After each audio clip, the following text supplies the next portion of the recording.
Have you ever wanted to control your dreams? Ever had somebody even try to control them? And did that person try to kill you? Well, that's exactly what happened to a brother and his sister. And the two siblings' names were Joshua and Clarissa. "Hey, no fair, you cheated," said Clarissa. Clarissa was the youngest of the two siblings. She had long blonde hair and wore a turquoise jacket. "No, I wasn't," said Joshua, trying to find Daddy won their game of Mario Party. Joshua was the oldest. He wears blue-rimmed glasses, a blue shirt with black sleeves, and was taller and skinnier than Clarissa. "You caused me to give up all my coins, now I can't buy that star," said Clarissa. "Hey, I told you, the game does what the game wants, and there's nothing we can do about it," said Joshua. After about an hour later, Joshua and Clarissa went to bed. Clarissa's dream was full of candy, a chocolate waterfall, cotton candy clouds, and Jolly Rancher trees. She dove headfirst in the chocolate waterfall and started swimming in the chocolate like a synchronized swimmer. Meanwhile, Joshua's dream was a world where he was in a video game where he had to collect a giant trophy in a giant race across a huge GameCube. The next day, Clarissa was telling Joshua about her dream, and Joshua acted like he cared, when he actually didn't. As the day went on, they went to school and did some work around the house until the doorbell rang. Joshua opened the door, and a strange woman wearing a veil that covered her eyes, a black coat, and a nice figure that made Joshua want to ask her out, but something in his mind told him to stay away.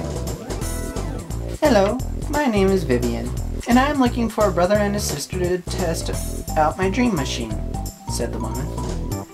Clarissa came into the room. "What's going on?" she asked. "This woman wants us to try out her dream machine," said Josh. "It will be for free," said Vivian. "After all, my master loves to turn watch young children dreams." She smiled nervously, hoping the kids didn't hear what she said about training young souls. "Alright, but we'll have to ask our dad first," said Josh. "Don't worry, he said yes," lied Vivian. The two nodded and they packed their bags and got into Vivian's car and drove to a huge mansion with it being red with black trim windows. But in the contrary to the outside of the mansion, the lawn was well trimmed with pretty flowers like tulips, roses, and daisies. Weird, thought Joshua as he ventured into the house. The inside of the house was just as nice as the yard, with a trace of no dust anywhere. "My master will be with you shortly," said Vivian as she disappeared in the mansion. Joshua and Clarissa waited in the corridor for about a minute until a short, chubby man with white hair and a monocle came in. "So, you two must be Clarissa and Joshua. It's so nice to meet you," said the man holding out his hand. "Thanks," said Clarissa, shaking the man's hand, followed by Joshua. "And you are?" "Dr. Maddox," said the man, "and welcome to Dream Mansion." "Sweet name," said Joshua. Dr. Maddox nodded his head and led them to their rooms. Joshua's room was full of video games, a huge king-size mattress, and a virtual reality chair with a game called Virtual Party with Mario and Sonic on the corner. Meanwhile, Clarissa's room had Rock Band and Guitar Hero, a huge stereo, a huge queen-size mattress, and piled high with a bunch of music CDs. "Dinner will begin in a few minutes," called Maddox. "Please enjoy yourselves till then." He then left the two siblings playing on their devices until dinner was ready. When the dinner was ready, the two of them raced down the hallway into the dining room. Once there, they saw a lot of their favorite foods, like hamburgers, pepperoni pizza, steak, cookies, chocolate cake, a huge soda fountain. It was actually a fountain. And milkshakes. Josh's mouth dropped to the floor while Clarissa was smacking her lips. "Dig in," said Vivian. Joshua and Clarissa dove headfirst into all the food. "Master, are you going to suck up the souls?" asked Maddox. "Shh!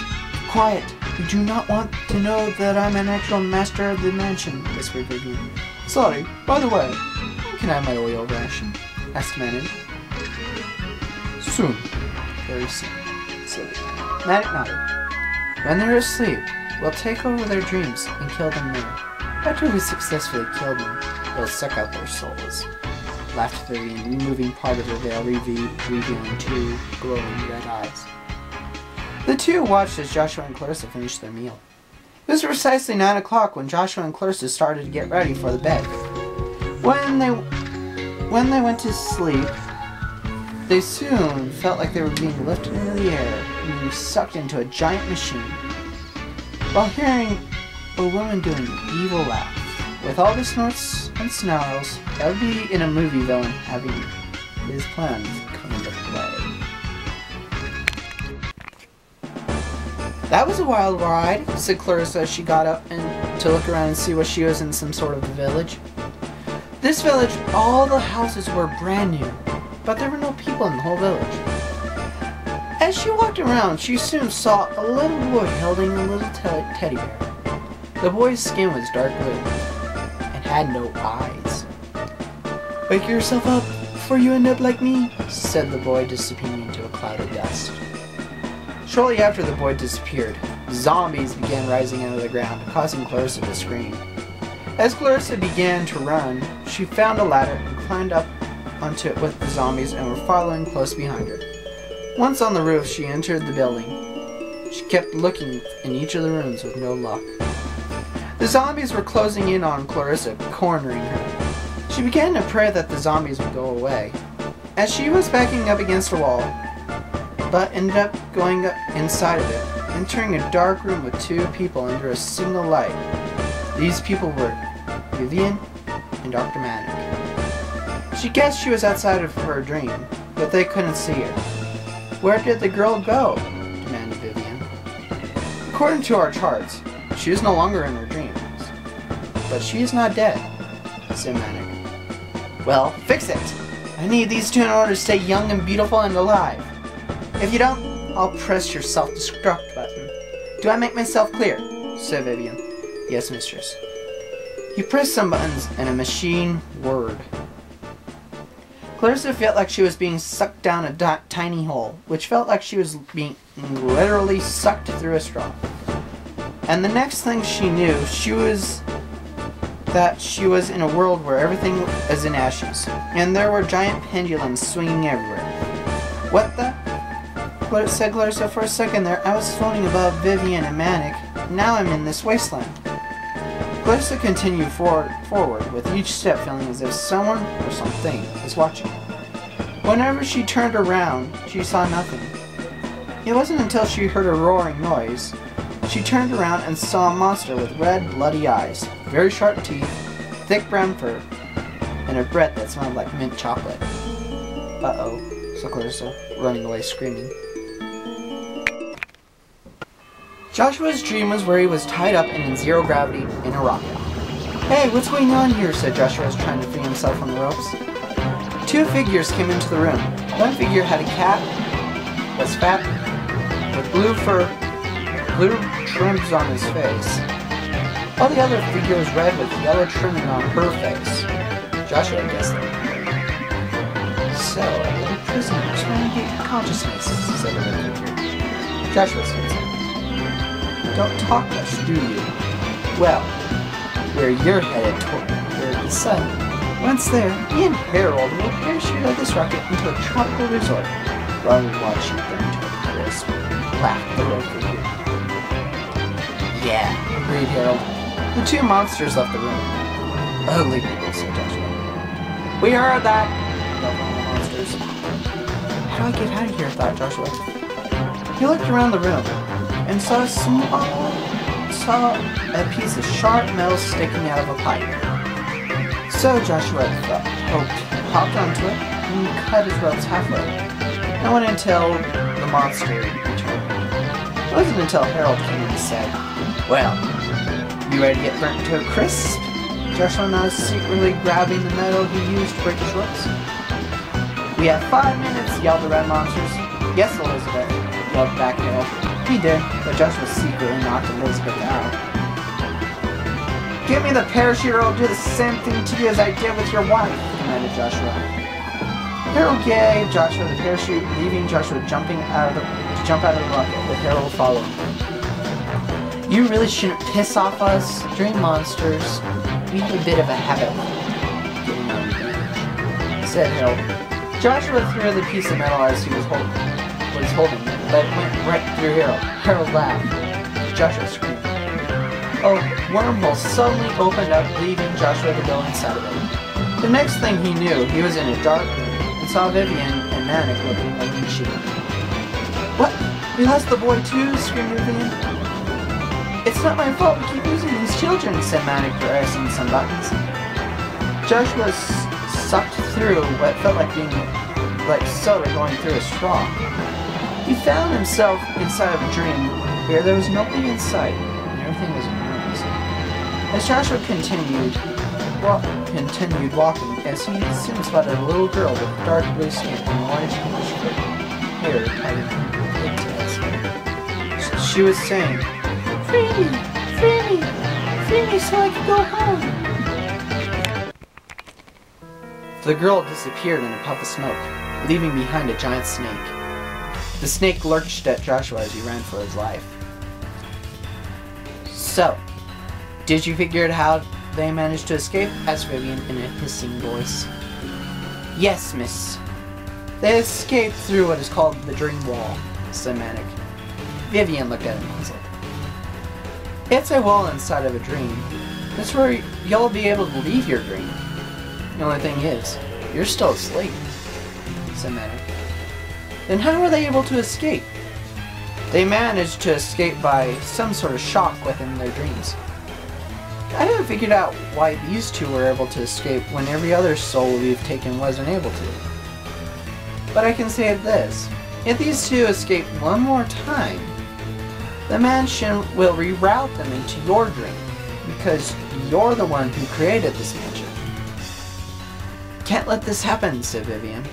Well, mistress, looks like you have two choices. One, go to sleep and wait for them. Because where they're at, they will be able to escape their dream wall again. The other choice is just forget about these two and take them home, said Manic. Vivian thought for a minute. She thought she could destroy them in her dream, since it sounded easier. I'll just wait for them, said Vivian, smiling. Excellent choice, laughed Manic. The two laughed maniacally as Vivian went to her room and fell asleep. As Clarissa kept running, she tried to find some sort of a weapon, but no luck. The monster was getting close. She jumped across a pool of water, and the monster went inside of it. That's it, thought Clarissa. Hey, Mr. Monster, come eat me. I'm delicious and I go great with barbecue sauce, she taunted. The monster roared, and Clarissa just kept taunting until she found a huge body of water. I bet it tastes good with some french fries and maybe some ice cream, yelled Clarissa. The monster charged straight at her, and she stepped out of the way. And watched the monster plummet to its doom. She waved bye-bye. She then heard a scream and ran toward it. Joshua was face to face against a giant 60-foot cobra, with all its scales and turning it in a huge giant tongue. He launched forward at Joshua. Nice day. Good boy, said Joshua in a high squeaky voice, climbing up a ladder. Joshua unhooked the ladder, causing it to fall into the snake's mouth. The cobra then chewed up the ladder and spat it out. The snake was at eye level with Joshua until the snake saw a rock coming right toward him with a voice saying, Hey loser, leave him alone. Joshua turned and saw it was Clarissa. You leave him alone, yelled Clarissa as the snake lunged at her. What the heck are you doing, yelled Joshua. Clarissa yelled back. Trying to save your life. She jumped up as the snake tried to whack her with its tail. Joshua observed that there was a crystal on the tip of the tail with it over. Clarissa, stall it! You got it! Joshua grabbed a brick and somehow managed to get on top of the snake. He threw the brick right at the center of the tail and it scattered into tiny little pieces. The snake then tried to disappear, leaving two children right where the snake used to be. Destroy the beast lady and the robot to free us, chanted the children. They disappeared in a puff of smoke. Destroy the beast lady and the robot? Repeated Joshua. Could they mean Vivian and Dr. Manic? Because I saw them talking about how Vivian needs soul in order to stay alive, said Clarissa. And I saw them press some buttons on a machine that sucked me into this place. Said Joshua. Me too, agreed Clarissa. Just then a portal opened up and was sucking Joshua and Clarissa into it. Joshua and Clarissa grabbed onto a storm drain with Clarissa holding onto it and Joshua holding onto her legs. As the portal was sucking everything into it, Clarissa's grip slid away, causing the two to be catapulted into the portal. When Joshua and Clarissa awakened, they noticed they were in a world that was entirely made out of crystal, with a little bit of a purplish goo coming up from the crystal castle. They walked up the stairs and opened the door to the castle. "Hello?" said the two. An evil laughter came looming inside the castle when it was coming closer and closer until a woman with a veil was standing in front of them. "You two have done well," said Vivian. Joshua and Clarissa just looked at each other. "You have done well enough for me to take you home," lied Vivian. "Alright, explain to us what did you mean by suck out our souls," said Clarissa. "Oh, that. You see, I'm a soul eater. I eat the souls of young children in order to stay forever young," said Vivian, taking off her veil, revealing two glowing red eyes, and her skin was turning dark blue. She also gained black hair and began to float in the air. "Then, how did you find us?" said Joshua. "I really watched the two of you sleep the night before I came to get you," said Vivian. "What about Dr. Manic?" asked Josh. "He's simply a robot. I only act like he was my master so that way children would think I'm a helpless little maid," said Vivian. Now Vivian's eyes were blood red. Her hair was black as charcoal, and her skin was dark blue. "You won't get away with this," said Clarissa. "I believe I have. Now, say goodnight." "Forever!" laughed Vivian. She charged a lightning bolt and threw it at Joshua and Clarissa. "Run!" yelled Joshua. "Aw, the kitties want to play," said Vivian, splitting in two. Clarissa looked behind her. She screamed. Joshua looked too and looked around and saw a huge chandelier. "Clarissa, you get to that chandelier and I'll distract her," said Joshua. Clarissa nodded and ran up the stairs. When she reached the chandelier, she saw Joshua running and Vivian throwing lightning bolts at him. "Okay, she's distracted," said Vivian. She left for the chandelier. On top of the chandelier, she saw the other Vivian clone. "Thought you could get away with me," laughed the clone. Clarissa gulped. The clone threw a fireball at Clarissa, missing her, but hitting the support rope of the chandelier. Clarissa jumped off. The clone looked at her. "Bye-bye!" waved Clarissa as the chandelier plummeted to the ground, hitting the real Vivian. Clarissa ran to her brother and the two high-fived. When the two awoke, they were in their own beds. With a sigh of relief, Joshua and Clarissa packed their bags and ran out the mansion, only to be stopped by Dr. Manic. "Leaving so soon?" laughed Manic. "Let us out!" demanded Joshua. "Never. My master is dead. Now I'm going to finish the job," said Manic. His arm turned into a cannon and the other arm turned into a claw. The claw grabbed Clarissa. "Let go of her!" said Joshua. The robot laughed and aimed his arm cannon at Joshua. Joshua dove out of the way of the blast and ran toward his room. Come out, wherever you are," beeped the robot, coming forward into the room. "Bye!" said Joshua, swinging the baseball bat at the robot, smacking Manic's head off of Manic's robotic body, releasing Clarissa. Just then the machine started to quake. "Let's get out of here!" yelled Clarissa. The two ran for the outside, dodging the falling debris. Once outside the mansion, the two watched as it fell to the ground. Joshua and Clarissa sighed in relief and headed for their home until they heard evil laughter. Clarissa and Joshua turned around and saw Vivian rise out of the ashes of the mansion, along with Dr. Manic in his head. "You two won't get rid of us that easily," said Vivian. Soon, Vivian started to grow wings, a tail, and scales on her skin. She breathed fire into the air and turned Manic into a shield. If you thought I was a pain before, just look at my new form, roared Vivian. And she was right. She was a huge dragon. Joshua and Clarissa ran away. Come back here, my tasty morsels, said the dragon. How are we going to defeat this thing? Said Clarissa, dunking underneath a branch. I don't know, yelled Joshua. The two found a cave to hide in, and the dragon walked past them. Joshua observed the tail. The tail looks like the weak spot. The next question is, how are we going to hit it? Said Joshua. Clarissa looked around and saw some telephone wires. If we could get her to those electric wires, we can electrocute her, destroying her once and for all, said Clarissa. Good idea, said Joshua. The two went out of the cave. Where are you two? Said Vivian. A rock hit her on the face. Hey, ugly! Looking for us? Said Clarissa.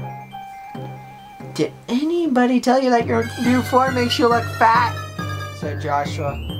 The two ran away. Vivian roared. She chased the two until she got tangled up in the wires, causing her to faint. Joshua and Clarissa grabbed her tail, but she woke up. She knocked the two against some trees. Very clever, roared Vivian. Joshua and Clarissa got out. I'll distract her while you get those wires on her, said Joshua. Clarissa nodded her head. You know, you're all talk for someone who wants to rule kids' dreams and steal their souls, said Joshua. Shut up! Don't start quoting things from movies, said Vivian. Vivian began to blow fire at Joshua. He dodged and joined Clarissa at the wire. Vivian turned her head.